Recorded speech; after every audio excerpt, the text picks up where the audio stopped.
So here we go again. It's freezing again. What is the problem? I don't know.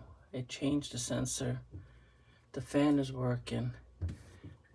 I tried a hack by putting a wire wrapped around the heating coil and going down the drain pipe.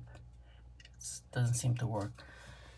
I looked online and they do have this gadget here that hangs over the heating coil tube, and the long part goes into the drain tube. So hopefully when this thaws out, I'll insert this and hopefully the heat will transfer onto this and into the tube and preventing it from freezing. What I really believe is that when it does go into the defrost mode, it doesn't stay on long enough to keep up with this freeze up. If this doesn't help, the next thing I'm gonna do is hardwire the sensor, put a switch, and occasionally defrost it.